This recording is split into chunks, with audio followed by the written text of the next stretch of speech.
Binigo ni Donald Trump maging ang pinakamalapit niyang kaalyado sa gitnang silangan.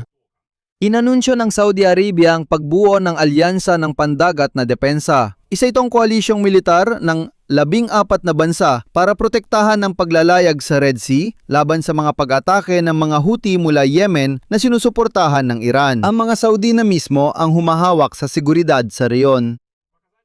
Kapansin-pansin na may dalawang bansa sa rehiyon na hindi sumali sa ganitong koalisyong militar. Ito ay ang United Arab Emirates at Oman.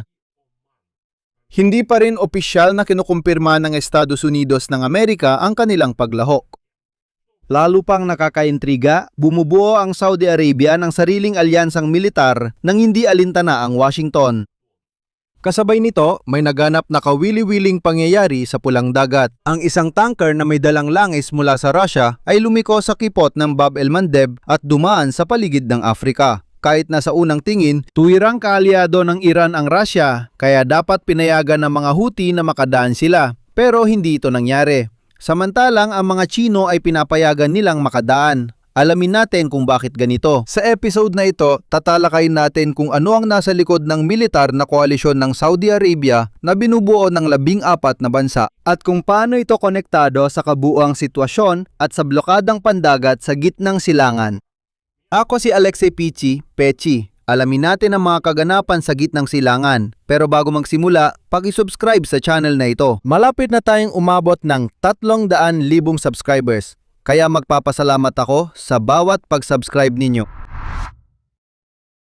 Sige, magsimula tayo sa mismong koalisyon ng Saudi Arabia. Sasabihin ko agad, malawak ang paksang ito at hinarap ito ng mga Saudi ng naayon. Ayon sa Al Jazeera, ang mga kinatawan mula sa 43 sa 51 na inimbitahang bansa ay lumahok sa pagpupulong para sa pagbuo ng alyansang militar. Personal man o sa pamamagitan ng video call. May delegasyon din mula European Union na nagpapakitang malawak ang paglapit ng Riyadh sa seguridad ng reyon, 51 bansa. Ayon sa Ministry ng Depensa ng Saudi Arabia, ang layunin ng alyansa at susunod kong sisipiin, palakasin ang seguridad sa dagat, tiyakin ang kalayaan sa paglalayag, at protektahan ang mga internasyonal na rutang pangkalakalan, supply ng enerhiya at pangkalahatang interes sa dagat, lalo na sa kipot ng Bab el-Mandeb sa Pulang Dagat at Golpo ng Aden. Ang Saudi Arabia ang tagapagtatag at leader ng koalisyong ito at dito rin sa kanilang teritoryo ilalagay ang mga supply nito. Ang punto dito, ang koalisyong militar na ito ay tila kailangang makipaglaban sa iisang kalaban. Ito ay ang mga Houthi ng Yemen na palaging binabarahan ang Bab el-Mandeb at pinapaputukan ang mga tanker sa Pulang Dagat. Alam na natin na may mga bansa na pumirma para sa pagbuo ng koalisyong ito.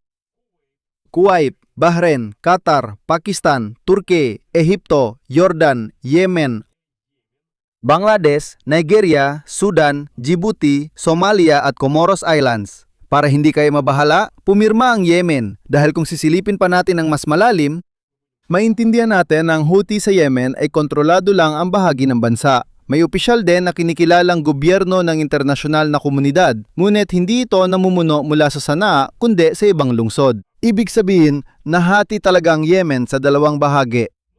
Pero mas kapansin-pansin pa yung bahagi kung saan hindi naging maayos ang lahat. Ang United Arab Emirates at Oman ay hindi pumirma sa alyansa kahit na magkatulad ang kanilang mga layunin sa seguridad kaugnay ng sigalot sa paligid ng Iran. Parang, bakit na ba hindi? Bukas pa rin ang pinto ayon sa pahayag ng Ministry ng Depensa ng Saudi. Heto ang CP. Bukas pa rin ang pinto sa ibang bansa na sumali sa kasunduan matapos nilang tapusin ang pambansang proseso. Ngunit si Oman, mula simula ng digmaan, ay nag-aalangan sa pagitan ng Estados Unidos at Iran at hindi makapili ng panig. Paalala lang, una silang kumampi sa Amerikano, sinubukang makipagkasundo sa Iran, pero inatake pa rin ng Iran ang Oman. Ngayon, direkta nang nag-uusap ang Oman at Iran tungkol sa kung ano ang mangyayari sa kipot ng Hormuz.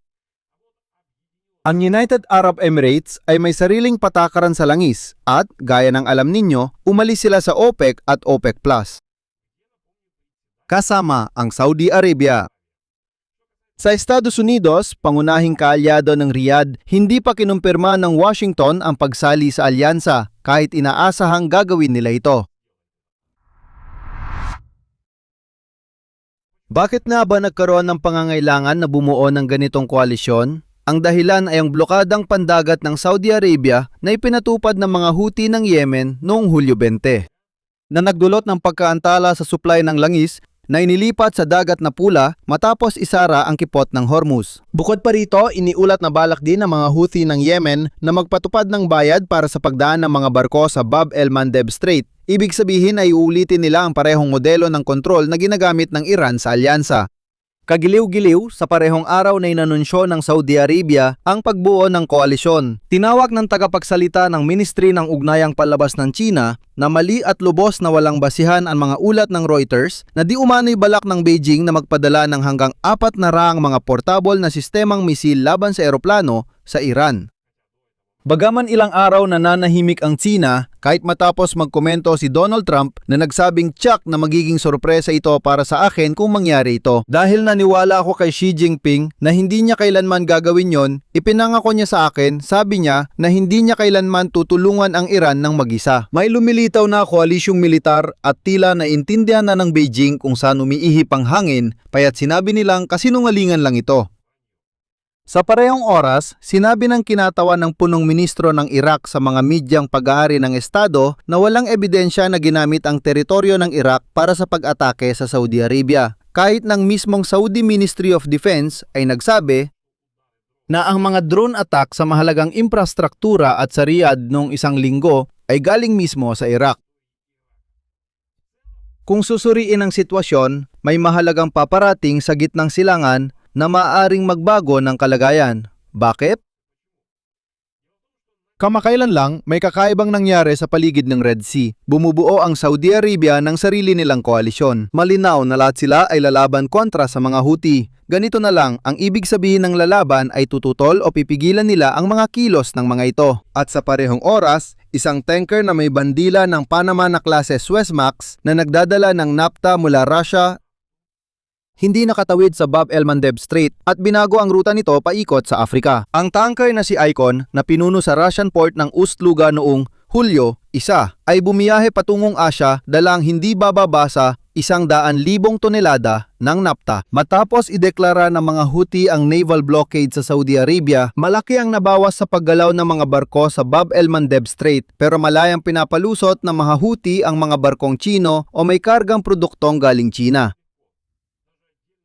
Naglabas pa sila ng dokumento na nagpapakitang pinapalusot nila ang mga Chino pero pinabalik nilang barkong galing Russia kahit kaalyado ito ng Iran. Sinusuportahan ng Iran ang mga Houthi kaya parang may hindi tugma dito. Maraming barko ngayon ang nag-iiba ng ruta ayon sa Bloomberg. 6 na Saudi oil tanker ang tumangging dumaan sa Bab el-Mandeb Strait at naglakbay sa palibot ng Afrika. Mas humaba ang ruta ng hindi bababa sa 2 linggo.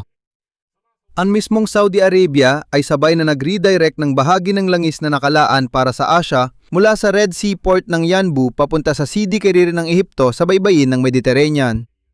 Gumagawa ng bagong mekanismo ng presyo para sa mga bibili ng langis.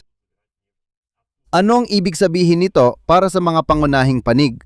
Para sa Saudi Arabia, ang pagbuo ng koalisyon mula sa 14 na bansa ay isang pagtatangkang gawing institusyonal ang proteksyon ng paglalayag na hindi direktang nakikipagdigma sa Iran. Ngunit sa kabila nito, ang kawalan ng United Arab Emirates at Oman sa alyansa, pati na rin ang hindi pa kumpirmadong paglahok ng Estados Unidos, ipinapakita na hindi pa tapos ang pagkakabuo ng regional na koalisyon. Pero, paalala ko lang, ilang buwan lang ang nakalipas ay hindi pa talaga pinag-uusapan ang pagkakaisa sa riyon. Para sa mga Houthi at sa Iran na sumusuporta sa kanila, ang mismong blockade ay nagbibigay na ng nasusukat na epekto. Piniplit nito kahit ang mga barkong may dalang langis mula Russia na hindi naman konektado sa sigalot at galing pa sa isang kaalyado. Umiwas sa buong kontinente na nagpapahaba ng ruta ng ilang linggo at nagpapataas ng gastos sa transportasyon.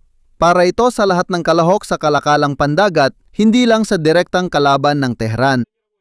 Para sa pandaigdigang ekonomiya, tataas ang gastos sa lohistika ng langis at gas sa 2 mahalagang punto, Hormuz Strait at Bab el-Mandeb Strait. Ito ang nagpapaliwanag kung bakit ang presyo ng langis nitong mga nakaraang linggo ay napakabilis tumugon sa anumang balita tungkol sa kalagayan ng mga kipot na ito. Ano ang susunod na mangyayari? Tara talakayin natin, suriin natin ang mga posibleng senaryo. Unang senaryo, ang koalisyong pinamumunuan ng Saudi Arabia ay posibleng lumawak sa pagsali ng mga bagong bansa kabilang marahil ang Estados Unidos. Nagagawin itong isang tunay na pandagat na mekanismo ng pagpigil sa mga Houthi sa pulang dagat.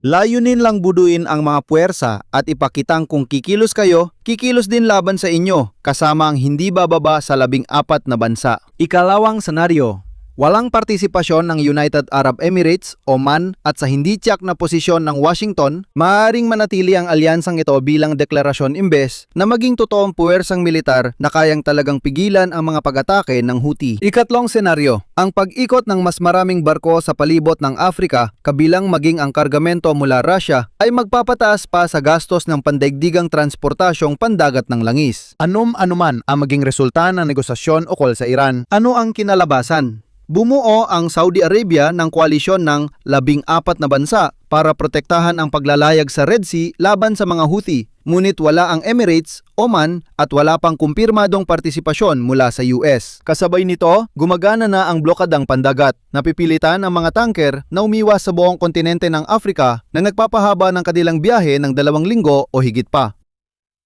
Nabubuo ang isang sitwasyon kung saan parehong nalalagay sa panganib ang dalawang pangunahing daanang pandagat ng regional na kalakalan, ang Strait of Hormuz at Bab el-Mandeb ng sabay.